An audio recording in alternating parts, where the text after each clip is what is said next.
میں نے تو وزیر داخلہ دبنگ دیکھا، چودھری نثار دیکھا، اس کے معیار کو یہ نقوی صاحب نہیں پہنچ سکتے۔ میں نے وزیر خزانہ غلام اسحاق ڈار صاحب دیکھے، اس کی کارکردگی کو یہ نہیں پہنچ سکتے۔ وہ تو اپنا فیلئر بتا رہے ہیں کہ جی نظام بیٹھ چکے، تو نظام میں تو آپ چلانے والے ہیں۔ بے نظیر صاحبہ شہید ہوئی، میاں صاحب ہاسپٹل پہنچ کے انہوں نے کہا ہماری بہن ہے، تو اگر نواز شریف صاحب نے بے نظیر صاحبہ کو کہا کہ ہماری بہن ہے، پھر اس کا مطلب بلاول ان کے بانجے ہوئے۔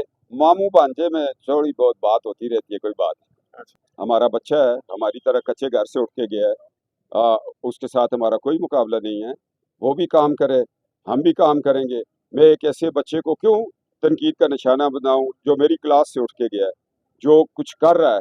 مقابلہ ہوگا 2028 الیکشن میں ہوگا، وہ بچہ کام کرے، میں اس کے ساتھ ہوں۔ مجھ سے فنڈز چاہیے، میں ان کو دیتا ہوں۔ لوگوں کی فلاح بہبود ہے، وہ ہو جانا چاہیے۔ میرا اور اس کا کیا مقابلہ ہے؟ چاچے بھتیجے کا کبھی مقابلہ ہوا؟ اس دن میں نے آپ کا ایک پروگرام دیکھا، چھوڑیں ٹنل قسمت میں ہو جائے گی، اریگا ہوگا ہو جائے گا، آسمان سے تارے توڑ کے لے آئیں تو غریب کے خلاف ایک ہوگا۔ اگر میں نوابزادہ خانزادہ ہوتا تو میرے خلاف ایک نہ ہوتا۔ میں غریب زادہ ہوں، میں غریب زادوں کی سیاست کرتا ہوں، بحیثیت ایک انسان بات کرتا ہوں۔ کسی کو تکلیف ہو، ہر انسان کو تکلیف ہوتی ہے، مگر میں نے دیکھنا ہے کہ جرم کیسا ہے۔ وہ پولیس کی گاڑیوں کے پیچھے لکھا ہوتا ہے نا، انسان سے نفرت نہیں، کیا جرم سے نفرت۔ جرم بہت بڑا کر دیا 9 مئی کو۔ اکرام غازی نے کہا کہ کیپٹن صاحب کہتے ہیں کروڑی کالج کے لیے این یو سی، تو اس نے کہا میں این یو سی دینے کے لیے تیار ہوں۔ جی وہ ہمارے بچے ہیں، اور ان کے والد صاحب کے ساتھ ہماری بڑی یاری دوستی ہے، اور وہ بڑا غیرت مند تنولی ہے۔ جب اس کو داؤد کو آفر ہوئی کہ آپ ڈسٹرکٹ کونسل میں، تو اس نے جوتی کے نوک پہ یہ ڈالرز رکھ کے اس نے کہا نہیں میں کھڑا ہوں۔ علی زرداری 11 سال جیل کاٹتے ہیں، نواز شریف صاحب اٹک قلعہ کاٹتے ہیں۔ میں صرف جاوید ہاشمی صاحب کو انصاف نہ ملا عدالتوں سے، اور ابھی عمران صاحب تو ابھی ابتدا عشق روتا ہے کیا، آگے آگے دیکھیے ہوتا ہے کیا۔ خزانہ اور یعنی معیشت اور داخلہ، امن و امان، دونوں جو ہے، دونوں معاملات میں حکومت جو ہے ملک کو اس بور سے نکال نہیں سکی، اور اس سے بڑا معاملہ یہ ہے کہ دونوں پہ جو لوگ بیٹھے ہوئے ہیں ان کا مسلم لیگ نون کے ساتھ تعلق نہیں ہے، تو کیا یہ اب ملبہ تو مسلم لیگ نون پر ہی گرے گا؟ بسم اللہ الرحمن الرحیم۔ آصف خان تمام دیکھنے سننے والوں کو میرا سلام۔ کیپٹن صفدر صاحب آج اوگی آئے ہوئے ہیں، تو ہمارے ساتھ موجود ہیں۔ موجودہ حالات کے حوالے سے ان سے مختصر گفتگو کریں گے کیونکہ انہیں بھی جانا ہے۔ تو پہلی بات سر، محسن نقوی صاحب نے جو پرسوں وہ سمٹ تھی اس میں انہوں نے کہا کہ جی نظام جو ہے وہ بیٹھ چکا ہے، یعنی نظام سسٹم ناکام ہو چکا ہے اور ہمیں کوئی نیا نظام لانا پڑے گا۔ تو جو وفاقی وزیر داخلہ محسن نقوی کا وہ بیان ہے، اس کو آپ کس نظر سے دیکھتے ہیں؟ بسم اللہ الرحمن الرحیم۔ محسن نقوی صاحب کا میں نے پورا انٹرویو تو نہیں سنا، جو کلپس آتے تھے وہ سن رہا تھا۔ آزاد کشمیر میں مسئلہ ہے، آج اوگی میں آیا ہوں۔ تو محسن نقوی صاحب کے پاس کوئی 5 ایئر پلان ہے ڈاکٹر محبوب الحق کی طرح، تو کیبنٹ میں ڈسکس کریں، وزیر اعظم صاحب کو بتائیں۔ وہ تو اپنا فیلئر بتا رہے ہیں کہ جی نظام بیٹھ چکے ہیں، تو نظام میں تو آپ چلانے والے ہیں۔ نظام اگر بیٹھا ہوتا ہے تو آج ایران کی جو صلح ہوئی، آج پاکستان کو جو عزت ملی، آج پاکستان نے انڈیا سے جنگ جیتی، آج پاکستان جو ہے وہ دنیا کی نگاہیں اس کے اوپر ہیں۔ نظام یہ نہیں فیل ہوتا کہ گلی ٹوٹ گئی تو نظام فیل ہو گیا۔ نظام اس وقت فیل ہو جاتا ہے جب انڈیا مقبوضہ کشمیر کی آئینی حیثیت ختم کرے اور ہم خاموش رہیں، مشرف باڑ لگوا دے ہم خاموش رہیں۔ نظام اس وقت فیل ہوتا ہے کہ جب آئین ٹوٹ جاتے ہیں، جب پارلیمنٹ اور آئین محفوظ ہوں، کیبنٹ ہو اور پارلیمنٹ میں لوگ بیٹھے ہوں، تو نظام چلتا رہتا ہے۔ یہی نظام کا حسن ہے، اور اس نظام کو قائد اعظم نے ہمیں دیا۔ جمہوری طرز ہے، ہم فیڈریشن ہے، بلوچستان، سندھ، آزاد کشمیر، جی بی، خیبر پختونخوا، پنجاب، ہم سب مل کے پاکستان ہیں، اور نظام پارلیمان ہوتا ہے، وہ پارلیمان کامیاب ہو تو چلتا رہتا ہے۔ ایک بات آپ نے کہا کہ پارلیمان، آپ سمجھتے ہیں کہ اس حکومت کو اگر ہم پچھلا پی ڈی ایم والا دور بھی ملا دیں، کوئی 4 سال ہو گئے ہیں، معیشت، داخلہ، دونوں حامی بھی مانتے ہیں. اگر خارجہ کی بات کریں تو آپ کے سیاسی مخالفین بھی مانتے ہیں کہ خارجی سطح پر حکومت نے کامیابیاں سمیٹی ہیں، لیکن داخلی سطح پر خزانہ اور یعنی معیشت اور داخلہ، امن و امان، دونوں جو ہے دونوں معاملات میں حکومت جو ہے ملک کو اس بور سے نکال نہیں سکی. اور اس سے بڑا معاملہ یہ ہے کہ دونوں پہ جو لوگ بیٹھے ہوئے ہیں ان کا مسلم لیگ نون کے ساتھ تعلق نہیں ہے. تو کیا یہ اب ملبہ تو مسلم لیگ نون پر ہی گرے گا؟ اس حوالے سے آپ کیا کہیں؟ بالکل مسلم لیگ نون پہ نہیں گر سکتا. وہ جو پاناما کے مجرم جج ہیں انہوں نے ایک چلتے ہوئے پاکستان کو ختم کیا، چلتے ہوئے پاکستان کی معیشت ختم کی. کاشر گوادر روٹ کو انہوں نے ڈسکنیکٹ کیا اپنے ایک فیصلے سے. ہمارے عدالتی نظام جو ہے اس کا فیلئر ہے. اور آج نواز شریف وزیر اعظم ہوتے تو $70 کا ہوتا، 105 پہ چھوڑا 275 کا ہو گیا. اور اس کے بعد ٹھیک ہے ہم نے عدم اعتماد کر کے معیشت نہیں بچائی، ملک بچایا.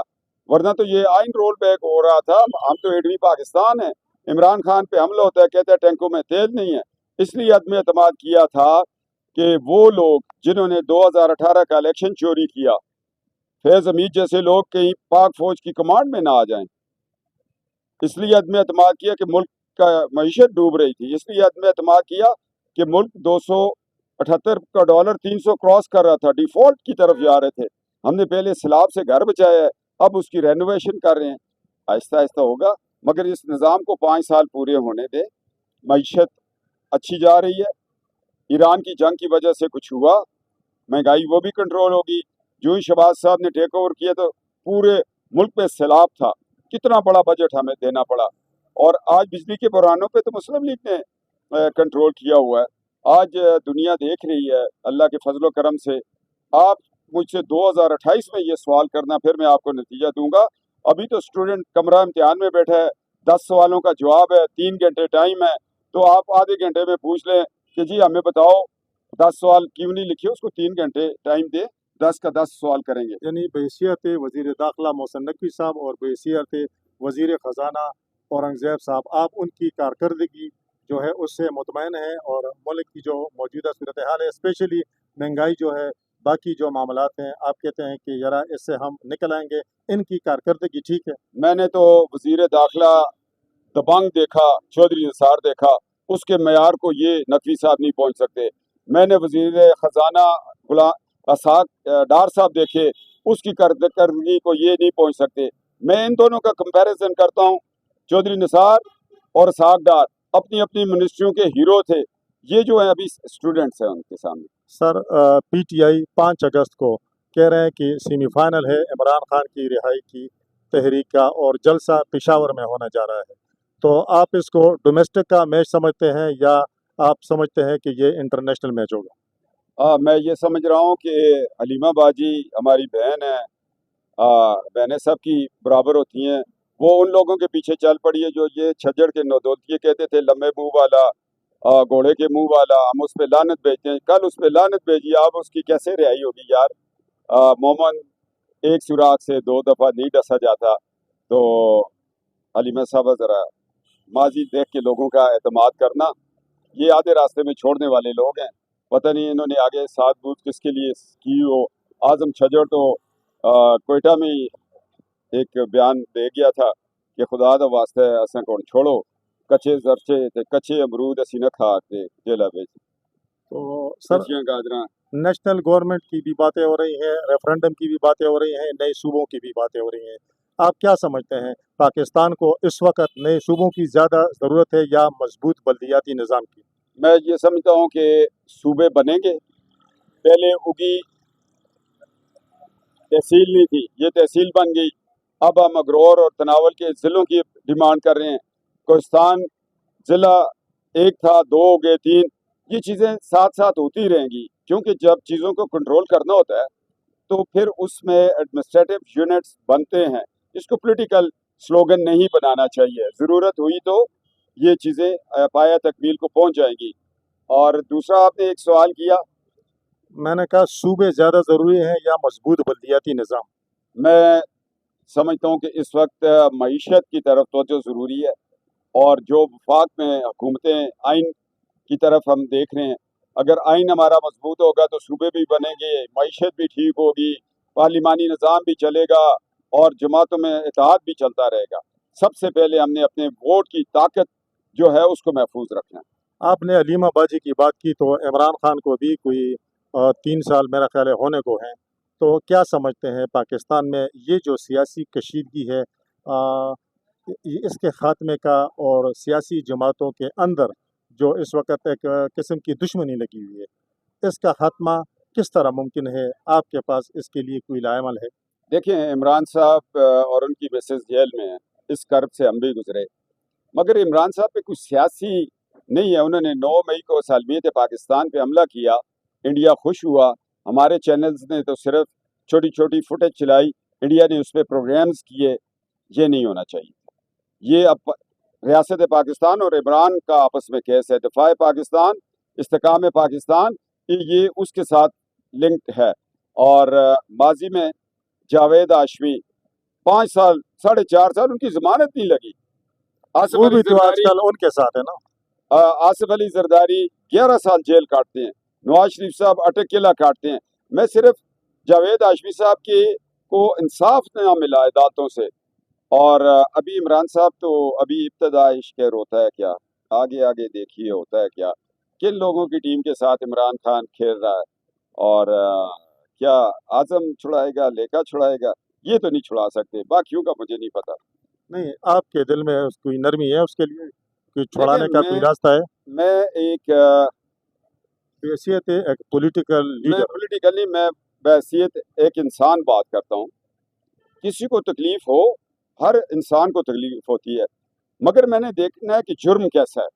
وہ پولیس کی گاڑیوں کے پیچھے لکھا ہوتا ہے نا، انسان سے نفرت نہیں، کیا جرم سے نفرت۔ جرم بہت بڑا کر دیا 9 مئی کو ہماری نوجوان نسل۔ سورت نور کا میں رات کو حوالہ دیا۔ سورت نور اللہ تعالیٰ فرماتے ہیں جو ایمان والوں میں بے حیائی پھیلائے اس کی دنیا بھی خراب، آخرت بھی خراب۔ اے لوگو، میں جو سمجھتا ہوں تم نہیں سمجھ۔ سر، پیپل پارٹی نون کے درمیان کافی اس وقت جو ہے وہ لڑائی لگی ہوئی ہے، ایک دوسرے پر الزام تراشیاں۔ بلاول کہہ رہے ہیں کہ یہ فارم 47 کی پیداوار ہے، وہ کہہ رہے ہیں اگر ہم فارم 47 کے ہیں تو آپ کون سے 45 کے ہیں؟ تو سر، یہ لڑائی، اس کا انجام کیا ہوگا؟ دیکھیں، ہم میثاق جمہوریت کے پابند لوگ ہیں۔ آصف علی زرداری صاحب کو عزت کی نگاہ سے دیکھتے ہیں، بلاول صاحب کو عزت کی نگاہ سے دیکھتے ہیں۔ ایک نئی لیگیسی لے کے لوگ چل رہے ہیں سیاست میں، یہ نوک جوک، یہ ایک دوسرے پہ بیان ہوتے ہیں۔ میثاق جمہوریت، بے نظیر صاحبہ شہید ہوئی، میاں صاحب ہاسپٹل پہنچ کے انہوں نے کہا ہماری بہن ہے۔ تو اگر نواز شریف صاحب نے بے نظیر صاحبہ کو کہا کہ ہماری بہن ہے، تو پھر اس کا مطلب بلاول ان کے بانجے ہوئے۔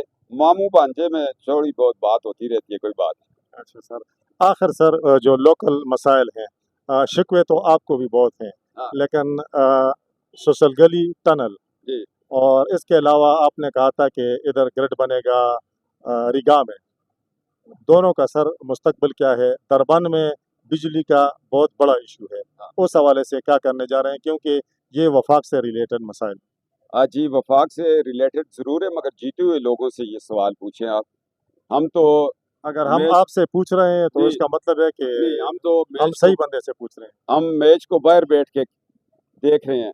ہم سے تو وکٹ بھی لے لی، بیٹ بھی لے لیا، تو اب اور چوپو گنے۔ ٹھیک ہے جی۔ اگر نواز شریف 30 ارب روپیہ دے کے اگی میں گیس جل رہی ہے، باقی چیزیں بھی ہو رہی ہیں۔ اس دن میں نے آپ کا ایک پروگرام دیکھا، چھوڑیں ٹنل قسمت میں ہو جائے گی، اریگا ہوگا ہو جائے گا، آسمان سے تارے توڑ کے لے آئیں تو غریب کے خلاف ایک ہوگا۔ اگر میں نوابزادہ خانزادہ ہوتا تو میرے خلاف ایک نہ ہوتا۔ میں غریب زادہ ہوں، میں غریب زادوں کی سیاست کرتا ہوں، اور میرے دل میں ہے کہ میں نے کیا کرنا ہے۔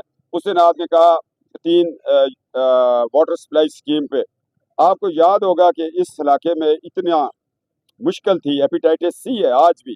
میں نے منچورا بنایا، آپ نے منچورا پہ پروگرام نہیں کیا، کس نے کیا ہے، اسٹے بہت لیا، دفعہ کیا۔ اور کس سیاسی مخالف نے اسٹے لیا ہوا ہے، سپریم کورٹ میں پیش نہیں ہو رہے۔ میں تو ایک میرا شاتور ڈیم رہ گیا، شنگلی بانڈی رہ گیا۔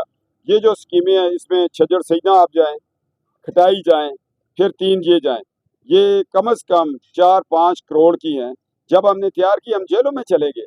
اس کے بعد نیب نے ٹیک اوور کر دیا، نیب نے ان کی انکوائریاں کی۔ اس کے دوران جو لوگ تھے جن کی امانتیں تھیں، لوگوں نے پائپس چوری کر لیے، ہمیں کسی نے خبر ہی نہیں کی۔